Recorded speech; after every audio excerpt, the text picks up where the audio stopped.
The storm wasn't supposed to come this early. By the time the wind began to scream across the plains of Wyoming, most ranchers were still trusting steel barns and old routines. But one quiet cowboy did something no one else dared to do. He built shelters from nothing but hay and let the snow bury them alive. When the storm finally hit, everything else collapsed, except what he built. What happens next will make you believe in quiet miracles and second chances for the forgotten. Before we begin, tell me where you are watching from. Drop your country in the comments below. If you believe no child or animal should ever face fear alone, hit subscribe now and share this story with someone who needs hope. Dubois, Wyoming, sat exposed on the high plain like a town that had learned not to complain. Winter there was not a season so much as a condition, one that arrived early, stayed late, and punished carelessness without apology. The Wind River Range loomed to the west, dark and unmoving, its peaks cutting the sky into hard angles. On that particular morning, the air carried a warning sharper than the cold itself. Snow lay thin but stubborn over the ground, crusted by night winds, and the sky held the dull gray of a blade turned sideways. Radios across town repeated the same calm message. A severe Arctic front was moving fast, temperatures expected to drop far below normal, livestock advisories in effect. The words were measured. The meaning was not. Most ranchers responded the way they always had. Barn doors were reinforced, generators were tested, heaters were dragged out of storage and coaxed back to life. Men worked with urgency but also with habit, trusting methods that had carried their fathers through hard winters before. No one expected the weather to care about tradition, but tradition was what they had. On the eastern edge of town, where the land opened wide and the fences stretched straight into nothing, Elias Crowden was already working. Elias was 33 years old, tall and broad-shouldered without being heavy, the kind of build shaped by years of lifting feed sacks and setting posts by hand. His movements were controlled and economical, learned from necessity rather than discipline. He wore a weathered shearling coat pulled tight at the collar, denim stiff with cold, and gloves darkened by use. A short, even beard framed his jaw, more practical than styled, and his dark hair was kept trimmed simply to stay out of his eyes. His face had sharp lines, high cheekbones, a straight nose, eyes set deep and steady. People often remarked on his eyes. They were gray, almost colorless in certain light, and they had the look of someone who watched before he spoke. Since his wife's death 3 winters earlier, he spoke very little at all. Under the yellow wash of a floodlight mounted to his equipment shed, Elias stacked hay bales, not in rows, not in walls, in curves. The hay bales were uniform, tightly bound, each weighing close to 60 pounds. Elias handled them with the familiarity of long practice, lifting, turning, setting them into place with deliberate care. He stacked them into rounded walls that rose steadily from the frozen ground, each layer leaning slightly inward, each seam offset from the one below. The shape emerging was unmistakable, a dome.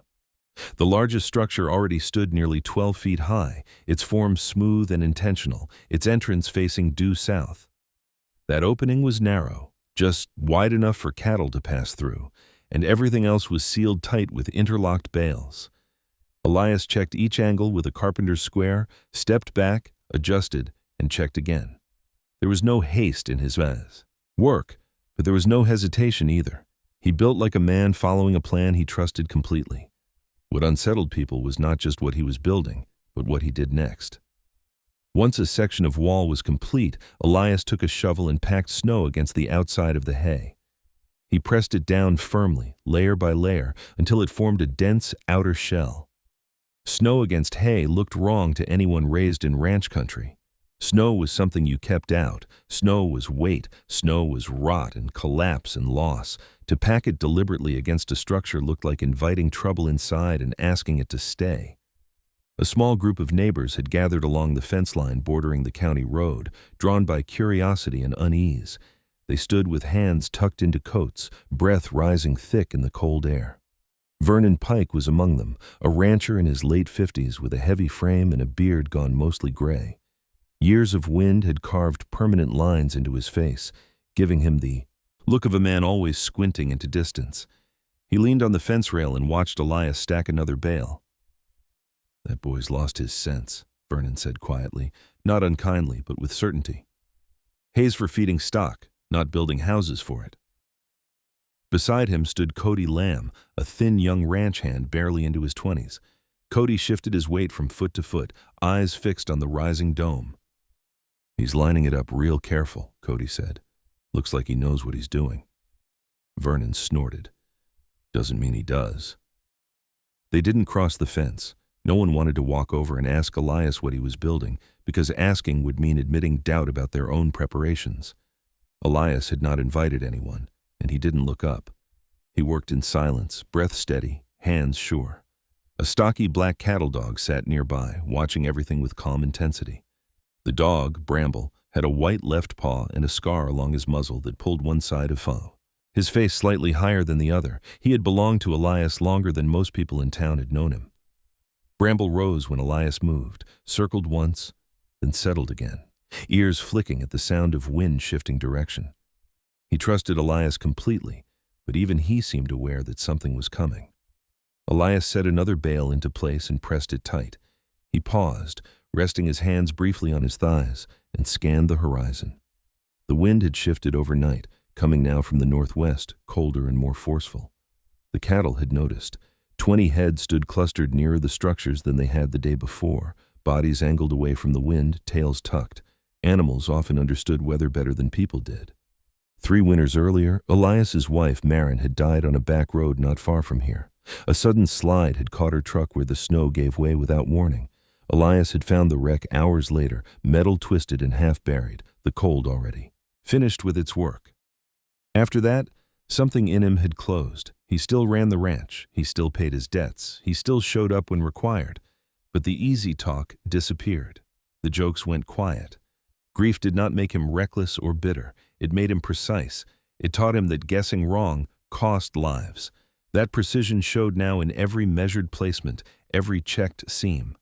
A pickup truck slowed on the road, tires crunching over packed snow. The driver did not stop, but he looked. Caleb Whitmore sat behind the wheel, one hand resting on it like it belonged there. At 48, Caleb had the solid, authoritative presence of a man used to being listened to. His mustache was neatly trimmed, his coat new enough to suggest success without vanity. As head of the local Ranchers Association, he believed deeply in doing things the right way, which usually meant the way they had always been done.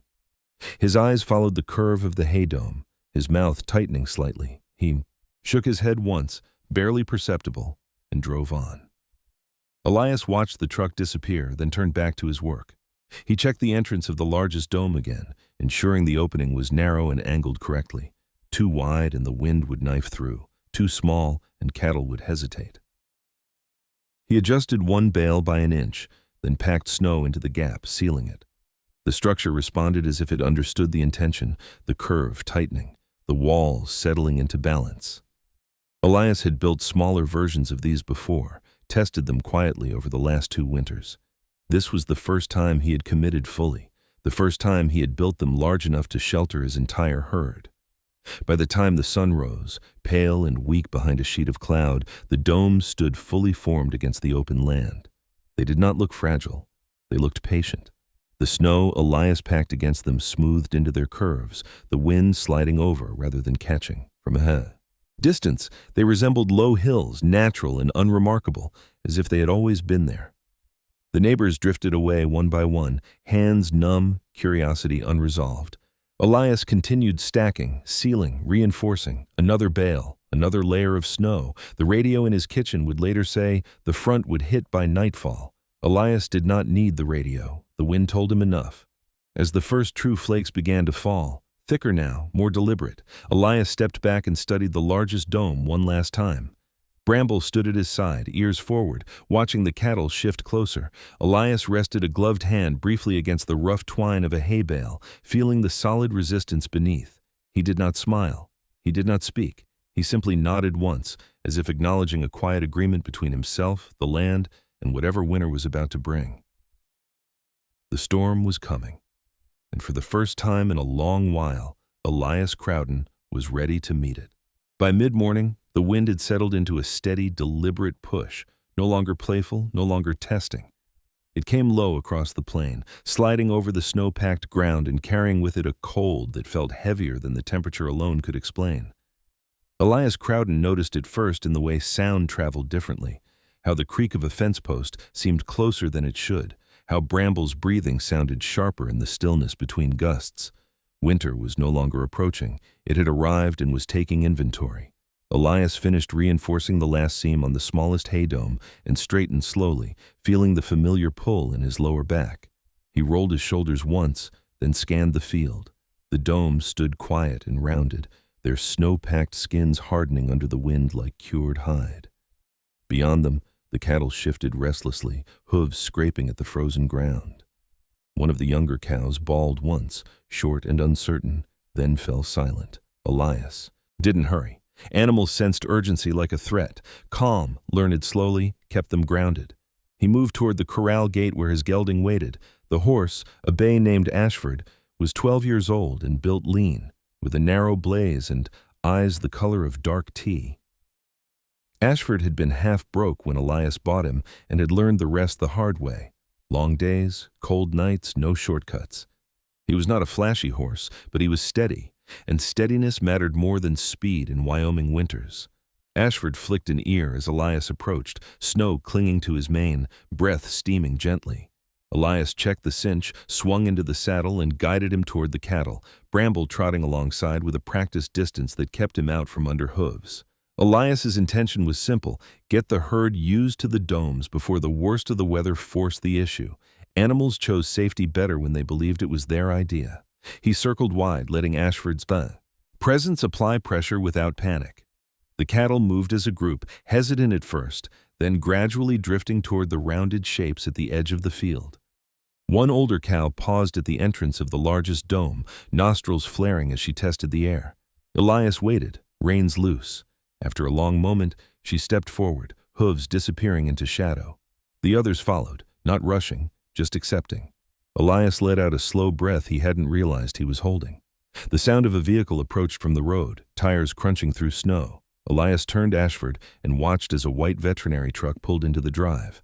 The door opened and Dr. Hannah Cole stepped out, pulling her coat tighter against the wind. Hannah was in her early 40s, tall and slim, with straight brown hair tucked into a knit cap and a face marked by the kind of lines earned through long hours and concern rather than age.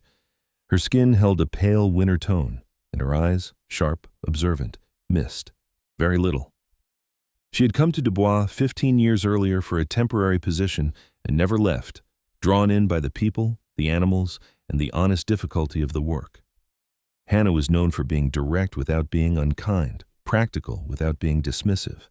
She trusted evidence more than opinions, and that made her something of an outsider in a town built on inherited certainty. She stood for a moment, taking in the domes, the cattle, Elias on horseback. Then she raised a hand in greeting. Elias dismounted and walked toward her, Ashford following close, Bramble settling at his heel. "Morning, Elias," Hannah called over the wind. "I saw your lights on early, thought I'd check in before things get worse." "They will," Elias said.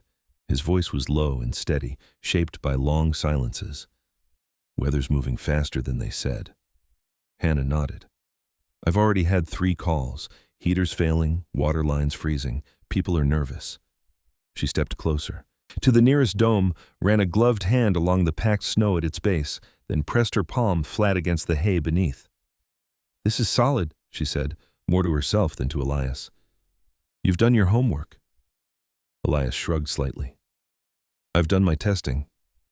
Hannah looked at him then, really looked, at the lines around his eyes, at the calm that never left him even when the wind picked up. "You're expecting trouble," she said. "I'm expecting weather," Elias replied. Before she could respond, another truck turned into the drive, moving faster than conditions advised. It fishtailed slightly before coming to a stop. A man climbed out, slamming the door harder than necessary. His name was Tom Reddick, a neighboring rancher in his late 50s, tall and thin with a stooped posture earned from decades of lifting and worry. His beard was long and untrimmed, more habit than statement, and his face carried a permanent look of apology, as if he were always, half expecting to be blamed for something. Tom had lost his wife to illness years ago and had raised 2 sons alone, neither of whom had stayed on the land. He ran his ranch by himself now, stubbornly independent and quietly exhausted. "Elias," Tom called, voice tight. "You got a minute?" Elias nodded and walked toward him, Hannah following. "My south barn's roof is already sagging," Tom said without preamble.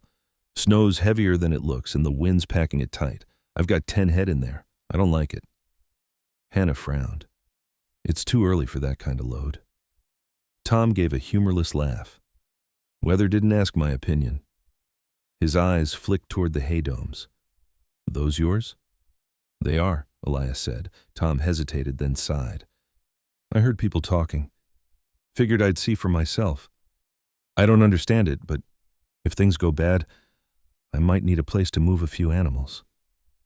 Elias didn't answer immediately. He looked back toward the field, where cattle now stood partially sheltered inside the domes, bodies blocking the wind for those behind them.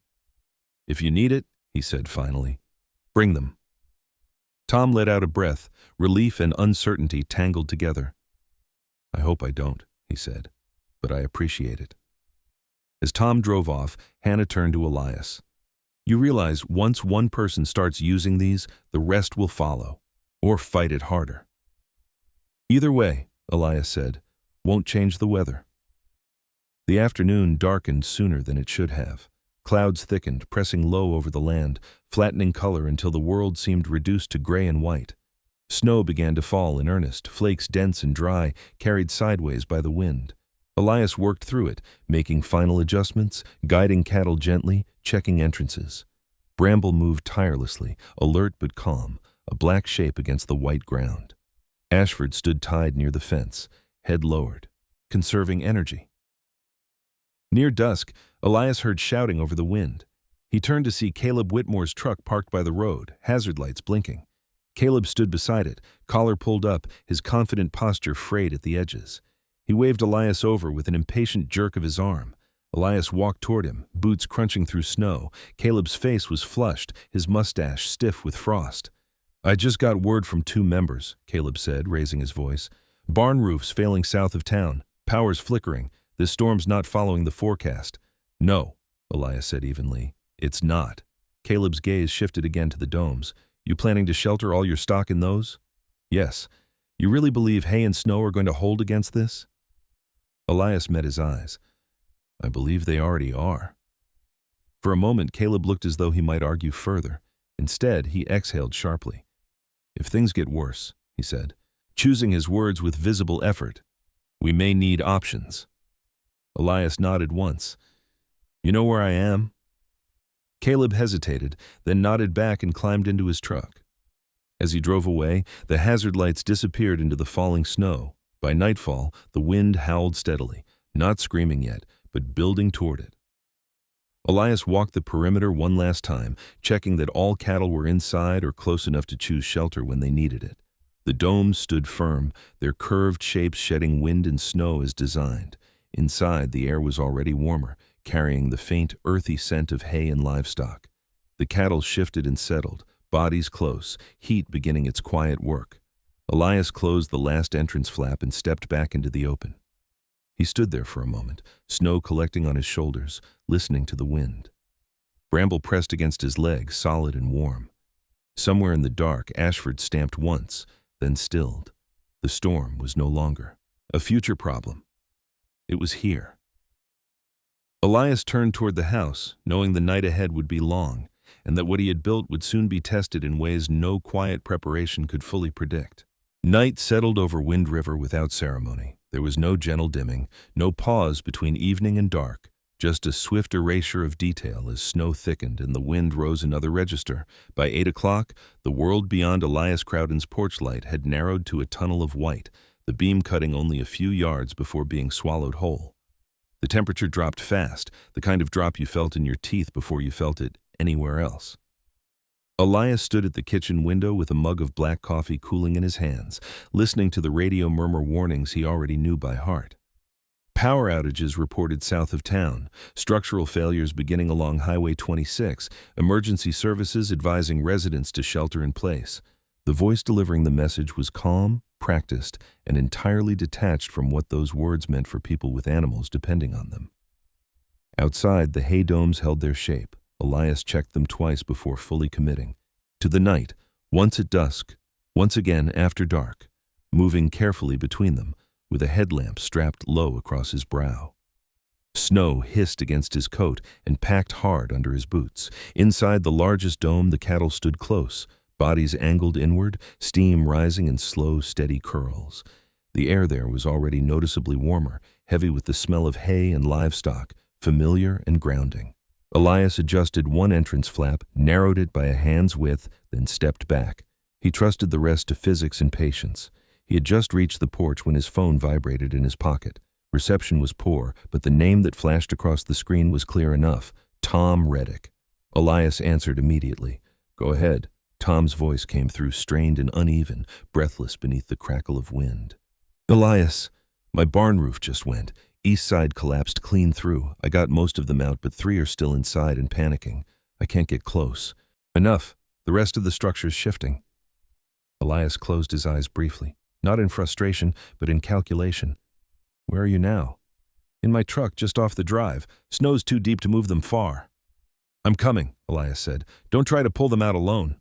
"You can't drive in this," Tom protested weakly. "I won't," Elias replied. "I'll walk the last stretch." He ended the call, already reaching for his coat. Bramble was on his feet before Elias said a word, tail low, but wagging once, focused. Elias pulled on heavier gloves, secured his hat, and grabbed a length of rope from the peg by the door. He hesitated only long enough to leave a note on the kitchen table. "Gone to Reddick's, back soon." Then stepped into the storm. The wind hit him hard, a solid shove that forced him to brace before taking another step. Snow came in thick sheets now, visibility reduced to a handful of yards. Elias leaned into it, head down, moving by memory more than sight. The path between his ranch and Tom's cut across open ground, fences buried, landmarks erased. He counted steps, checked his bearings by the faint silhouette of cottonwoods when they appeared, trusted instinct sharpened by years of moving through weather that punished hesitation. Bramble stayed close, a dark shape at his knee, occasionally darting ahead to test footing before returning. When Elias reached Tom's property, the damage was immediately apparent. The barn loomed crooked against the night, its roof partially caved in, one side collapsed inward under the weight of snow packed by wind. The structure groaned with each gust, wood complaining under stress. Tom stood near his truck, shoulders hunched, beard rimmed with ice, face pale beneath the frost. His eyes flicked up when he saw Elias approach, relief flashing briefly before being swallowed by worry. "They're still inside," Tom said, raising his voice. "I can hear them." Elias nodded, scanning the wreckage. He could hear it too, the frantic shuffle of hooves, the low, panicked sounds of animals trapped where walls no longer made sense. He moved carefully toward the collapsed side, testing each step. "Which ones?" "2 cows and a steer," Tom said. "The steer's young. He's the one making most of the noise." Elias crouched near the opening, studying how the roof had failed. The beams had snapped clean rather than twisted, a fast collapse, not a slow one. That meant less secondary shifting, but the remaining weight was still dangerous. He tied one end of the rope around his waist and handed the other to Tom. "If I yell, pull," he said. "Hard." Tom nodded, knuckles white around the rope. Elias ducked under the sagging beam and into the chaos. The air inside was colder than outside somehow, sharp with fear and exposed hay. He spoke low and steady, voice cutting through the panic not by volume but by certainty. "Easy now, easy." He reached the nearest cow first, guiding her backward, keeping her from bolting into the wrong space. Bramble appeared at his side, instinctively positioning himself to block and guide without nipping, his body language firm and clear. Between them, they moved the cow out through the opening, then the second. The steer took longer. He lunged once, slipped and bellowed, but Elias stayed with him, hands firm on the rope halter, voice unwavering. Finally, the animal stumbled free into the storm. The barn groaned again, louder this time. "That's it," Elias said sharply. "We're done here." They moved the animals as far from the structure as they could, sheltering them behind Tom's truck while Elias assessed the next step. Leaving them there wasn't an option. The wind cut through their coats, and the animals were already shaking. "We take them to my place," Elias said. Tom swallowed. "That's a mile in this." "We don't have another," Elias replied. They moved slowly. Elias leading, Tom following, Bramble circling to keep the animals together. Progress was measured in yards, not minutes. When they finally reached Elias's property, the hay domes emerged from the storm like rounded shadows, almost invisible until you were nearly upon them. Elias guided the animals to the largest dome's entrance. The cows hesitated briefly, then stepped inside. The steer followed, and within seconds their posture changed. Heads lowered, breathing steadied. The contrast was immediate. Tom stood at the entrance, staring. Inside, the air was calm. Warmth radiated upward from the packed bodies, contained by the curved walls and thick hay. Snow hissed harmlessly against the exterior, unable to penetrate. "My God," Tom said quietly. It's warm." "It holds," Elias said simply. They didn't linger. Elias walked Tom back partway toward his truck, then turned back, knowing Tom needed to be alone with the shock of what he'd just lost and what he hadn't. By the time Elias returned to his house, the wind had reached a steady roar. The radio crackled with new reports. Another barn collapsed north of town, power fully out in several areas. Near midnight, headlights appeared at the end of the drive. Elias stepped onto the porch as Caleb Whitmore's truck pulled in. Snow caked high along its sides. Caleb climbed out slowly, movement stiff, confidence stripped down to something more honest. His mustache was iced over, his eyes bloodshot with fatigue. "I just lost my south barn," Caleb said without greeting. "Roof went in less than an hour ago." Elias didn't respond immediately. He waited. "I moved what cattle I could," Caleb continued, voice tight. "The rest, I don't know yet." He gestured toward the domes. "I need to see them, properly." Elias nodded and let him out. Inside the dome, Caleb removed his gloves, stunned by the warmth. He ran a hand along the hay wall, then through his hair, leaving snow melting down his temples. "This shouldn't work," Caleb said. "And it does." "It's not fighting the storm," Elias replied. "It's using it." Caleb looked at him for a long moment, something shifting behind his eyes. Pride gave way to practicality, then to something like humility. "If I need to bring more," he said quietly. "You can," Elias answered. They stood there as the storm howled outside, the first test already written into the night. Elias knew this was only the beginning. The weather hadn't finished yet, not by a long way, but the old rules had already failed. Something new was holding. The storm deepened after midnight, not louder at first, but heavier, as if the air itself had thickened. Snow no longer fell in flakes. It drove sideways in dense sheets that erased distance and swallowed sound. Wind clawed at the land with a steady, punishing force, pressing against walls and fences as though testing every structure for weakness. The temperature dropped another 10 degrees within the hour. Elias Crowden felt it even inside the house, the cold settling into the wood like a living thing. He did not sleep. Instead, he moved between the kitchen and the window, radio murmuring low on the counter, boots still on his feet. Every report carried the same undertone. Things were failing faster than expected. Power grids down across the county, roads impassable. Emergency response suspended until wind speeds dropped. People were on their own now, whether they were ready or not. A sharp knock cut through the wind. Elias opened the door to find Hannah Cole standing on the porch, her coat dusted white, her face red with cold. Her dark hair had escaped its tie and whipped around her cheeks, and her eyes were alert despite the hour. She carried a veterinary bag slung over one shoulder and held her truck keys clenched in her gloved hand. "I shouldn't be driving," she said without preamble, "but I just came from the Henderson place. Their generator failed. Horses panicked, broke through a gate. One's down with a leg injury." Elias stepped aside immediately. "They moved them?" "They tried," Hannah said, shaking her head. "They're running out of options." Elias grabbed his coat. "We'll take what we can." Outside, the storm hit them full force. Elias led the way toward the domes, Hannah following close, her steps careful but determined. She had spent years moving through emergencies, learned to function when adrenaline narrowed the world to the next necessary action. That night, her calm was strained but intact. Inside the largest dome, the cattle shifted slightly as Elias entered, but did not panic. The warmth inside was now unmistakable, a pocket of calm carved out of chaos. Hannah stopped just inside the entrance, visibly startled. She removed one glove and held her bare hand against the hay wall, then exhaled slowly. "This shouldn't be possible," she said, echoing Caleb's words from earlier. "But it's working." "It has to," Elias replied. They didn't have long to consider it. The radio crackled again. Another call, another name. This time it was Evan Morales, a ranch hand who worked the northern slopes. Evan was in his late 20s, broad-backed, with a thick black beard and a habit of smiling through hardship. He had grown up poor, learned early how to endure, and that endurance had hardened into stubborn optimism. His voice came through, broken and rushed. "Elias, I'm with the Parkers. Their barn roof's tearing loose. We've got 6 cows and 2 horses. We can't keep warm."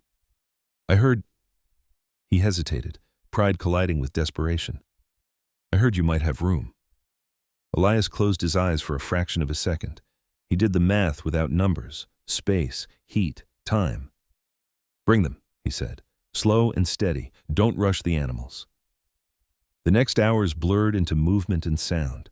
Headlights appeared and vanished through the snow. Trucks crawled up the drive, engines screaming under strain. Men and women arrived, soaked, shaking, faces carved raw by wind. Elias directed them without raising his voice, pointing, guiding, making decisions quickly and without explanation. Hannah moved among the animals, checking injuries, administering sedatives where panic threatened to undo everything. Her hands were steady, her voice firm. More than once, she caught Elias watching her, not with distraction, but with the quiet gratitude of someone who understood what competence meant in a crisis. New animals entered the domes in small groups. Horses first, then cattle. The horses took longer, snorting and stamping until the warmth reached them, until the absence of wind registered in their instincts. One mare, a chestnut with a white blaze and eyes gone wild with fear, reared once at the entrance before Elias stepped close, resting his hand on her neck, murmuring low and steady. She shuddered, then followed him inside. Bramble worked tirelessly, guiding, blocking, never nipping. Snow clung to his fur in clumps, his breath coming hard, but he did not slow. Ashford stood tied near the fence, head lowered, conserving strength, ears flicking with every gust. Sometime near 3 a.m, the sound changed. It was not the wind. It was deeper.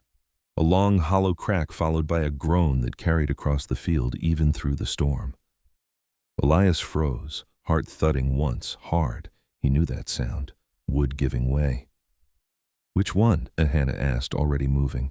Elias scanned the dark shapes of the domes. One of the smaller structures on the north side leaned slightly, its curve distorted under the weight of snow piling unevenly.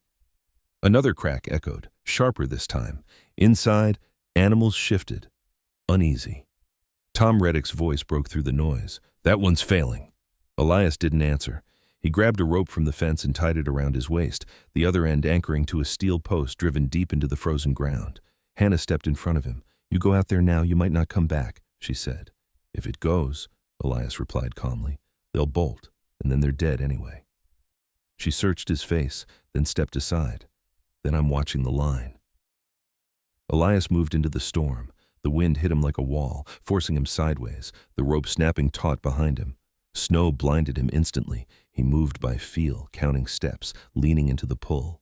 The structure loomed suddenly out of the white, its hay walls compressed, groaning under the load. Elias pressed his shoulder against it, feeling the resistance, the way the bales locked tighter under pressure instead of slipping. He climbed partway up the windward side, packing snow into a forming hollow, redirecting the load, forcing the weight to settle evenly. Inside the dome, the animals quieted as the pressure redistributed. The cracking stopped. Elias stayed there another minute, ensuring the structure held, then worked his way back along the rope. When he reached the porch, Hannah grabbed his arm, steadying him as he stumbled. "It's holding," he said simply, breath fogging thick in the light. "It's compressing like it should." She stared at him, awe and fear mixing in equal measure. "You planned for that." "I hoped," Elias corrected. By dawn, the storm still raged, but the worst of the failures had already happened elsewhere. Radios reported catastrophic losses across the county. Traditional barns collapsed, animals frozen or crushed, families trapped. On Elias's land, the domes stood, partially buried now, their shapes softened by snow. Inside, animals stood calm, alive, breathing. Elias leaned against the kitchen counter as the first gray hint of morning bled into the sky. Hannah sat at the table, exhaustion etched into her posture, hands wrapped around a mug she hadn't yet lifted.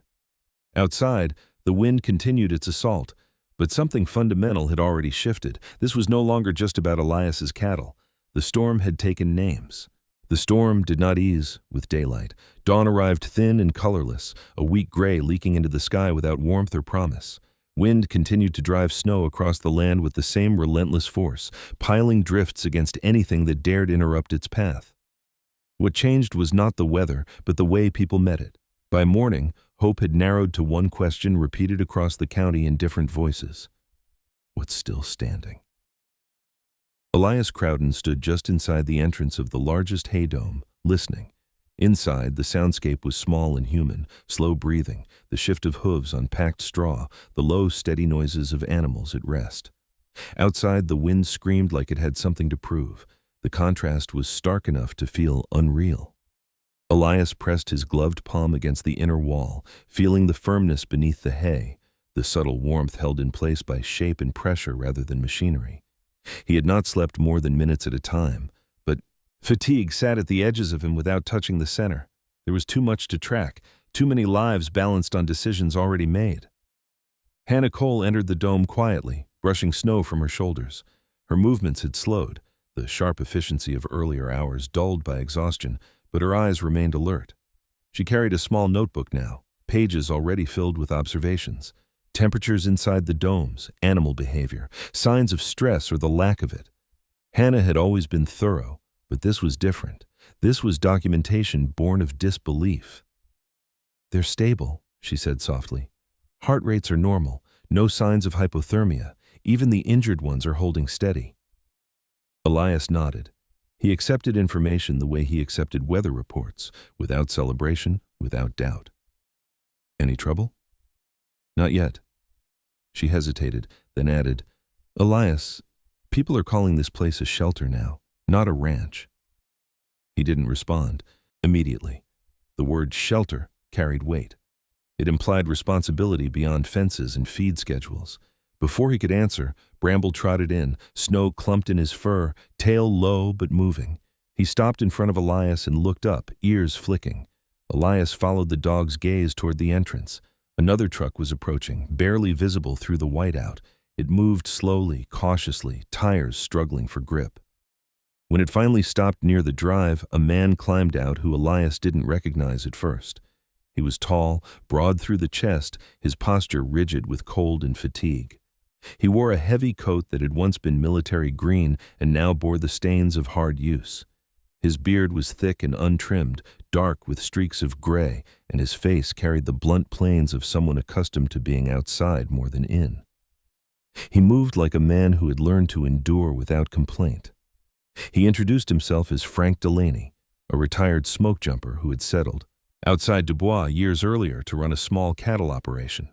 Frank had always kept to himself, shaped by a career that rewarded self-reliance and punished hesitation.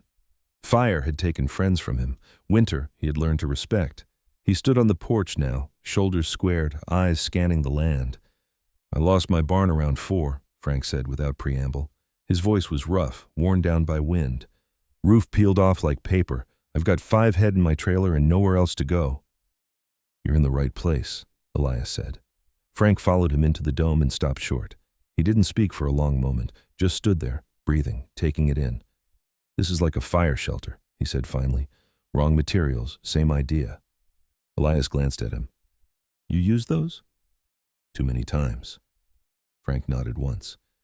"You don't fight heat, you redirect it, same with cold." That quiet recognition mattered more to Elias than any praise as the morning wore on. More people arrived, fewer words spoken with each visit. There was Lena Watkins, a middle-aged rancher with cropped blonde hair and a jaw set from years of being underestimated. She brought 2 calves wrapped in blankets, eyes wide but alive. There was Roy Ellison, nearly 70, stooped and shaking, whose hands trembled not from age but from shock.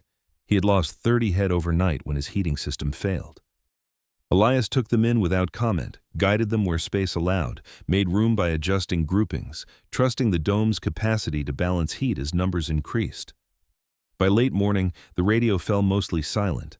Batteries died. Signals dropped. Information became fragmented, unreliable. What Elias knew came from what he could see. The domes were holding. The animals were alive. Outside, the world was breaking in familiar ways, wood splintering, metal twisting, systems failing under stress they were never designed to endure. Caleb Whitmore returned just after noon, this time on foot, having abandoned his truck when it bogged down half a mile away. He arrived coated in snow, breath ragged, his authority stripped down to the man beneath it. His eyes went immediately to the domes, to the people gathered near them, to the quiet order where chaos should have been. "I just came from the Henderson place," Caleb said to Elias, voice low. "They lost everything. Horses didn't make it." Elias held his gaze. He didn't offer comfort he couldn't guarantee. Caleb swallowed. "I've been telling people for years that steel and concrete were the future, that this," he gestured vaguely toward the domes, "was backward thinking." "And now?" Elias asked.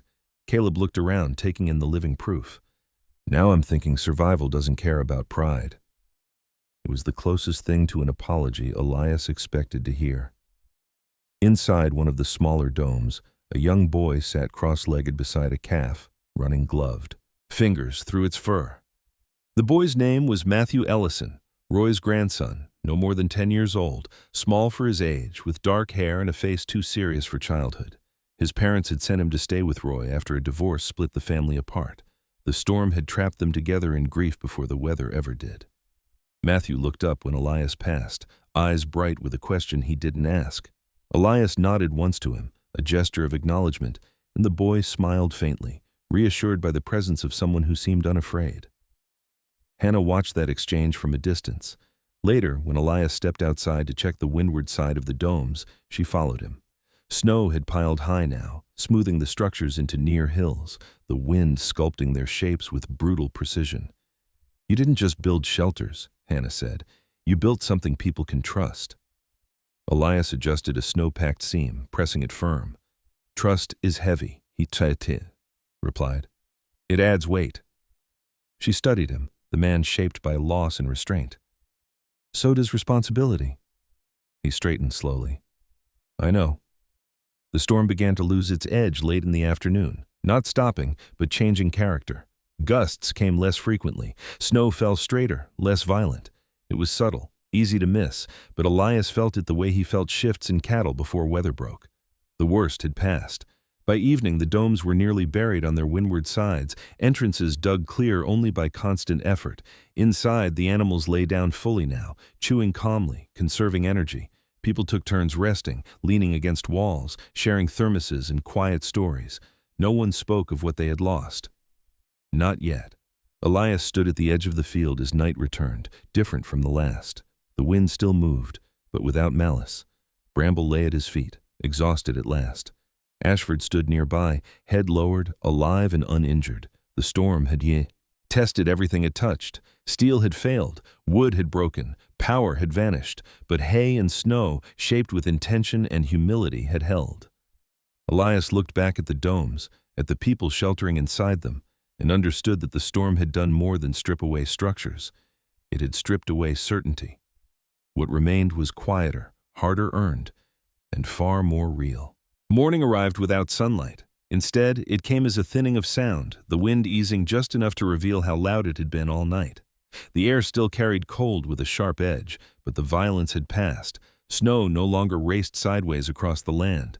It settled, quietly now, as if the storm were finally exhausted by its own fury.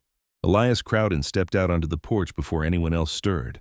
His boots sank deep into the drift that had formed overnight, snow reaching nearly to his knees.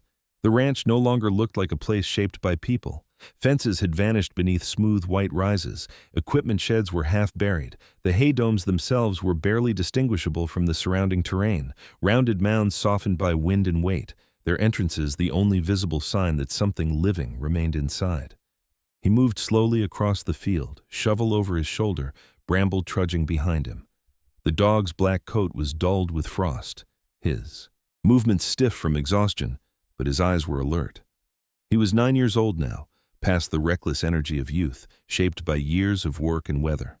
Elias stopped at the first dome and began digging out the entrance, careful not to collapse the snow packed deliberately along the sides. Each shovel load revealed the darker interior beyond. Warm air spilled out immediately, faint but undeniable, carrying the scent of hay and animal breath. Inside, cattle shifted and lifted their heads, calm, alive. By the time Elias reached the second dome, voices carried faintly through the air. People were waking. Hannah emerged from the house, her hair pulled back hastily, dark circles beneath her eyes. She wore the same clothes as the night before, boots still damp, coat stiff with dried snow. Despite that, she smiled when she saw Elias. "They made it through," she said. "Yes," Elias replied. He didn't say all of them, not yet. He preferred to verify. They worked together in silence for a while, digging out entrances, checking animals. In one of the smaller domes, Matthew Ellison sat quietly beside his grandfather Roy, the boy's head resting against the older man's arm. Roy looked older than he had the night before, the lines in his face deeper, but there was relief there too. Loss weighed heavily, but survival counted for something. Mid-morning brought movement on the road. A convoy of county trucks crawled toward the ranch, snowplows leading, followed by pickups bearing the seal of the Emergency Management Office. When they stopped, a man stepped out who clearly didn't belong to Dubois. He was tall, clean-shaven, wearing a heavy government-issued parka that still smelled faintly new. His name was Daniel Frost, a regional emergency coordinator dispatched from Casper. He was in his early 40s, sharp-featured, with the restless posture of someone accustomed to command and paperwork rather than mud and wind. His eyes moved constantly, cataloging damage, people, animals, the strange shapes of the domes half buried in snow. He approached Elias with measured confidence.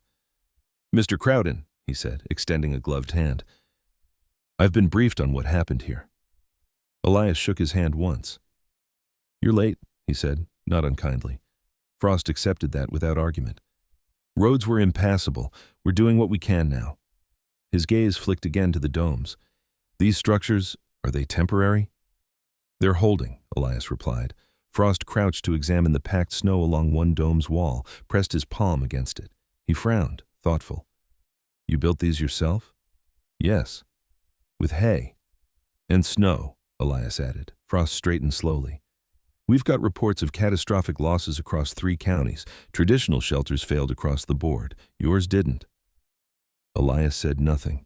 By noon, word spread quickly. Ranchers who had been unable to reach Elias during cantina. The storm arrived on foot, on snowmobiles, even on horseback. Among them was Margaret Klein, a woman in her early 50s with iron-gray hair braided tightly down her back. She had run her ranch alone since her husband's death a decade earlier, known for her bluntness and unwillingness to tolerate nonsense. She surveyed the domes with narrowed eyes, then turned to Elias. "I lost 20 head last night," she said flatly. "If I'd known this was possible." Elias met her gaze. "You know now." She nodded once, accepting that answer. As the day wore on, the scale of the disaster became clear. Radios crackled back to life intermittently, relaying grim numbers. Dozens of barns collapsed, hundreds of animals lost. Insurance adjusters were already overwhelmed. Families gathered what they could salvage and faced long months ahead. On Elias's ranch, the mood was different, quiet but not broken. People worked together instinctively, clearing paths, sharing food, checking animals. No one argued about whose land it was or who was in charge. Survival had simplified everything. Hannah sat with Daniel Frost later that afternoon. Asanda. Answer beat questions while Elias checked the domes again. Frost listened intently, scribbling notes, asking about dimensions, materials, orientation. He asked about airflow, about moisture, about load distribution.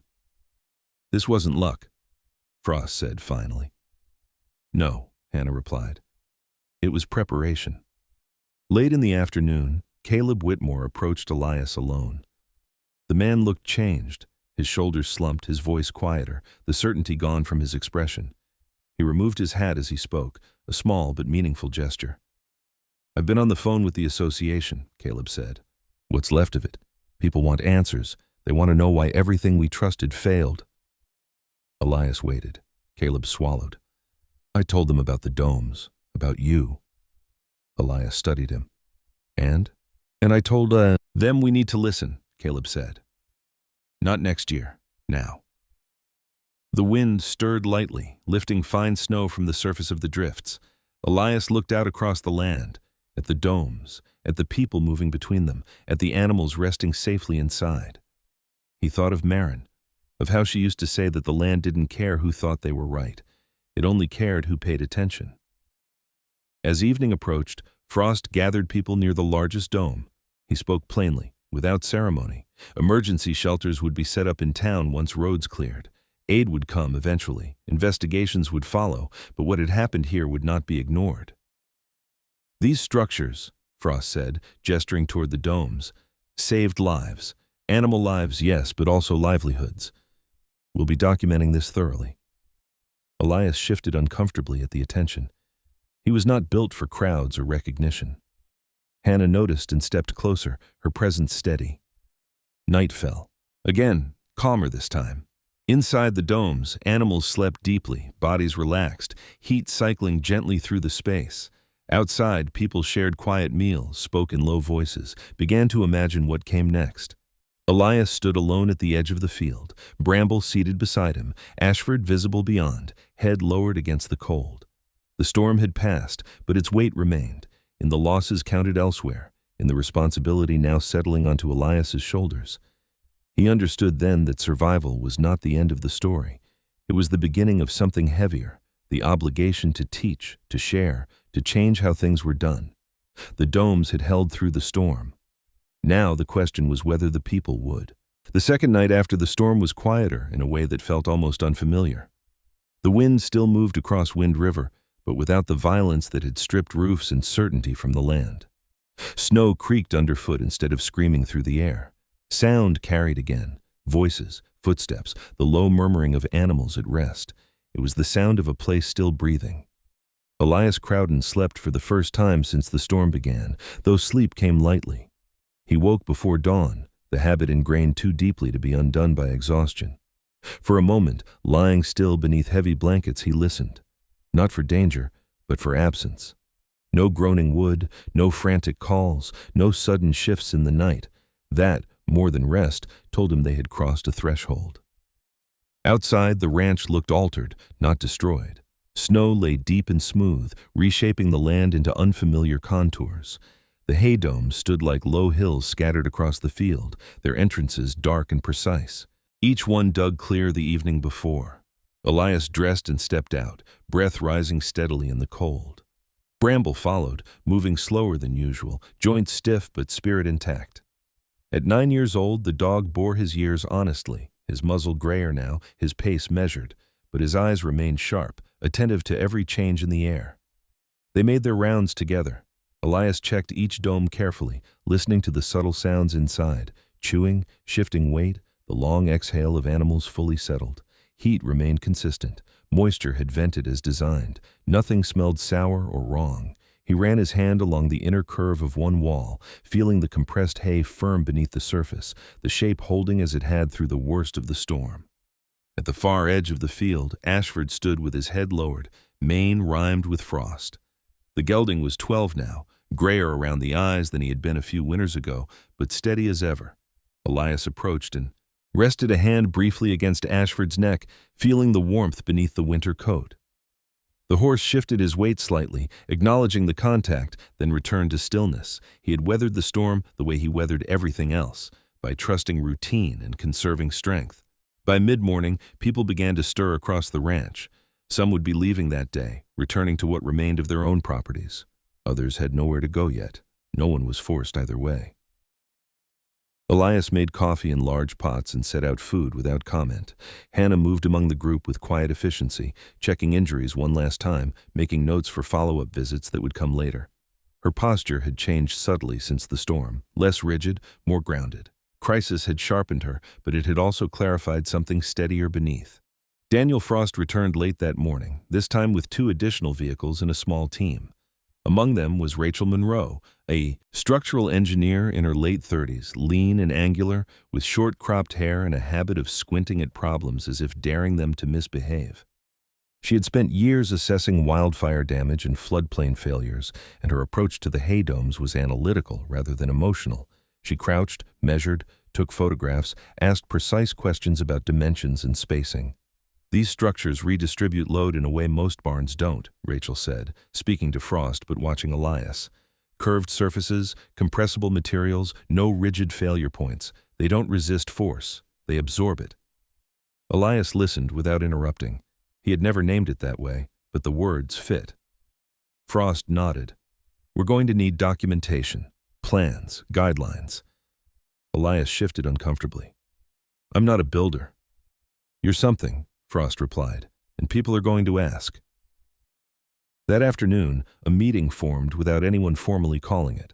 Ranchers gathered near the largest dome, boots planted in snow, hats pulled low. Faces were tired, lined deeper than they had been days earlier. Loss sat heavy among them, spoken sometimes, more often not. Caleb Whitmore stood slightly apart at first, hands in his pockets, posture less rigid than usual. When he finally stepped forward, the group quieted. I've spent my life telling people how things should be done, Caleb said. His voice carried without force. I believed in systems that failed this week. Elias didn't. He turned toward Elias fully, removing his hat again. What you built here saved animals, saved livelihoods. We need to understand it, and we need to share it. There was no applause, just nods. Agreement carried quietly, like weight settling evenly. Margaret Klein spoke next, blunt as ever. If this is going to work long-term, we need to know limits. How many animals per structure? What happens in thaw? What it costs? Rachel Monroe nodded, approvingly. Those are the right questions. Elias finally spoke. I'll show you what I know, he said, and I'll tell you what I don't. That honesty mattered. The rest of the day unfolded in pieces. Groups broke off to inspect individual domes. Notes were taken, measurements shared that. Hannah discussed animal health outcomes with anyone who asked, pointing out the reduced stress, the stable body temperatures, the absence of respiratory issues. Frank Delaney stood nearby, arms crossed, adding occasional observations from his years fighting fire. How people underestimated systems that didn't look strong until they were tested. Late in the afternoon, Matthew Ellison approached Elias hesitantly. The boy held a small notebook, pages filled with uneven drawings of domes, cattle, and swirling lines that might have been wind.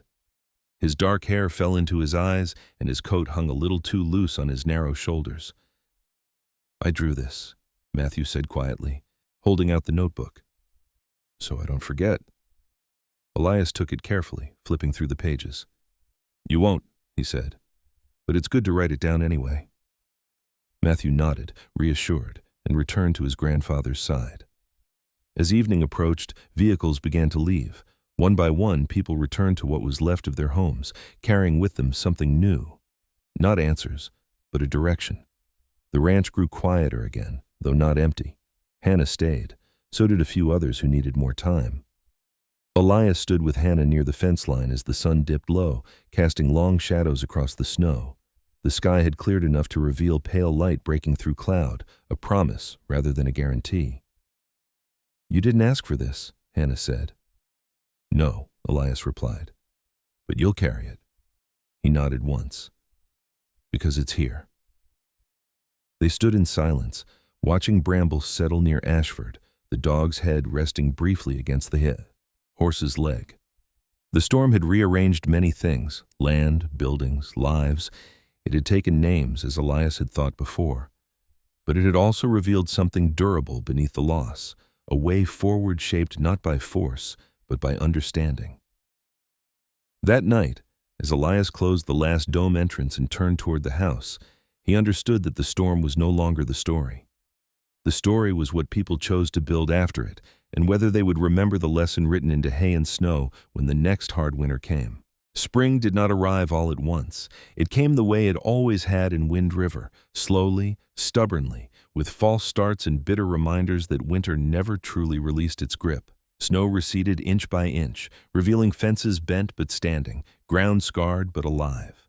Meltwater ran in narrow channels across the prairie, carving paths that caught the light like thin strands of glass. The mountains remained snowbound, watching, as they always did, indifferent to human timelines. Elias Crowden stood at the edge of the field where the hay domes had once been, nearly swallowed by drifts. Now they were fully visible again, weathered but intact, their rounded shapes rising from the thawing ground like deliberate landmarks. Some of the outer snow had melted away, exposing the tightly packed hay beneath. The walls showed compression, not damage. They had settled into themselves, stronger for having borne the weight. He had not rebuilt them yet, not all of them. Elias believed in letting things rest before deciding what they would become next. Across the field, cattle grazed calmly, their coats shedding winter dullness, bodies solid and healthy. Weight gain had been steady. Stress indicators Hannah monitored showed improvement compared to previous years. Animals that had survived the worst storm in decades moved now with unhurried confidence, as if they trusted the ground beneath them again. Hannah joined Elias near the fence, clipboard tucked under her arm. She had exchanged her winter coat for a lighter jacket, though boots remained practical as ever. The months since the storm had changed her, not dramatically, but in ways Elias noticed. She smiled more easily now, spoke with less urgency. The constant edge of readiness that defined her during crisis had softened into something steadier. "I sent the final report this morning," she said. "State agriculture, university extension, emergency management, they're all aligned." Elias nodded. And they want you involved," Hannah said. "Consulting, demonstrations, training programs." Elias exhaled slowly. "I told Frost I wasn't interested in turning this into something else." Hannah looked at him carefully. "You didn't. You told him you wouldn't pretend to know more than you do. That's different." "It is," she agreed. "And it's why they trust you." Down the road, trucks approached in a slow line, tires raising only dust now instead of snow. Ranchers arrived carrying tools, notebooks, coffee thermoses. Some brought sons and daughters. Others came alone, faces still marked by loss but eyes fixed forward. The sight no longer surprised Elias. For weeks now, his land had been a gathering place, not out of desperation but out of intention. Among the arrivals was Caleb Whitmore, walking with a slight limp that hadn't been there before the storm. "The injury came from clearing debris," he'd admitted once, with a rueful smile. His posture was different now, less rigid, more open. Authority had not left him, but it had been reshaped. "We're ready when you are," Caleb said, stopping beside Elias. "Materials are lined up, people too." Elias looked out across the field, measuring not distance, but momentum. "We start small," he said. "One dome. Everyone sees every step." Caleb nodded.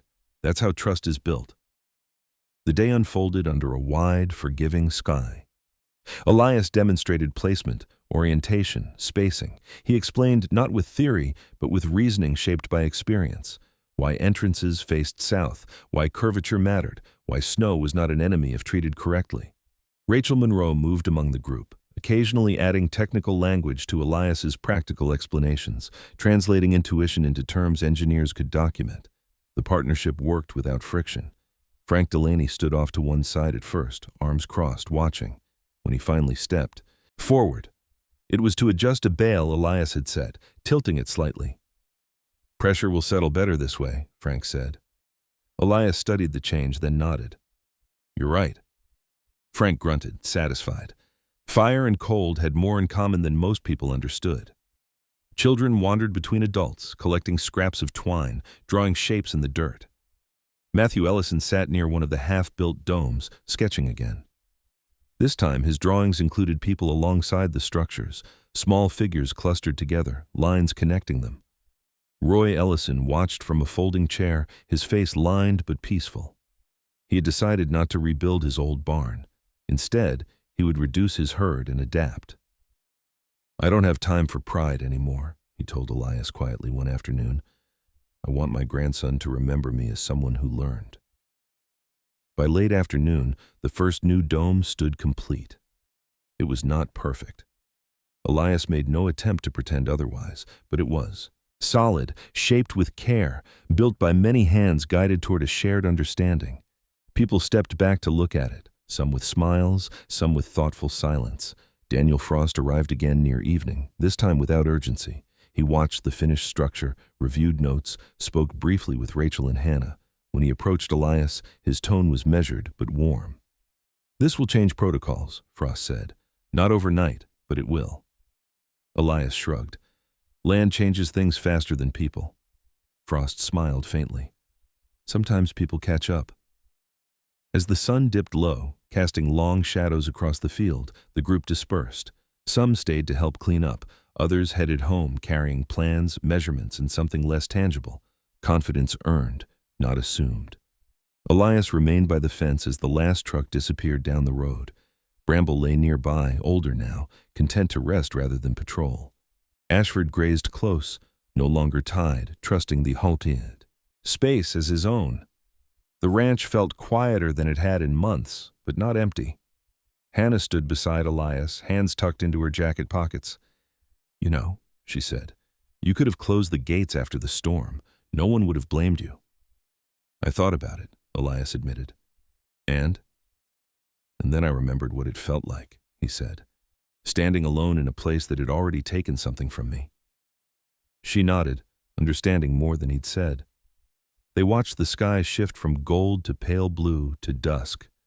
Somewhere in the distance, a meadowlark called, a sound Elias hadn't heard since before the storm. The land remembered things, even when people forgot. That night, Elias walked the perimeter one last time, not out of fear, but out of habit. He paused beside the original dome, resting his hand against its wall. It was warm still, holding the quiet imprint of what it had sheltered. He thought of Marin then, not with the sharp ache of loss, but with something gentler. She had believed in adaptation, in listening. She would have liked this ending. As Elias turned toward the house, lights glowing softly inside, he understood that the story was complete, not because everything was fixed, but because something had changed at its root. The storm had taken much. It always would. But it had also revealed a truth written plainly into hay, snow, and human hands working together. What the land remembered now was not destruction. It was care. Sometimes miracles don't arrive with thunder or fire from the sky. Sometimes they come quietly, shaped by humble hands, patient hearts, and faith that refuses to give up. In the middle of the storm, when steel failed and certainty collapsed, it wasn't strength that saved these lives. It was wisdom. It was humility. And perhaps it was God working through someone willing to listen. The Bible tells us that faith as small as a mustard seed can move mountains. But sometimes that faith builds shelter instead. It protects the forgotten. It stands firm when the world feels cruel and cold. In our own lives, we all face storms we never expected. Moments when fear feels overwhelming and help seems far away. But this story reminds us that we are never truly alone. Even in the darkest night, God walks beside us, often quietly, often unseen. If this story touched your heart, take a moment to share it with someone who may be going through their own storm. Leave a comment below and tell us what this story meant to you or where you're watching from. We read everyone. And if you believe in hope, second chances, and quiet miracles, please subscribe to the channel so you never miss another story like this. May God bless you, protect you, and bring warmth to your home, your heart, and everyone you love. Wherever you are watching from tonight, may peace be with you.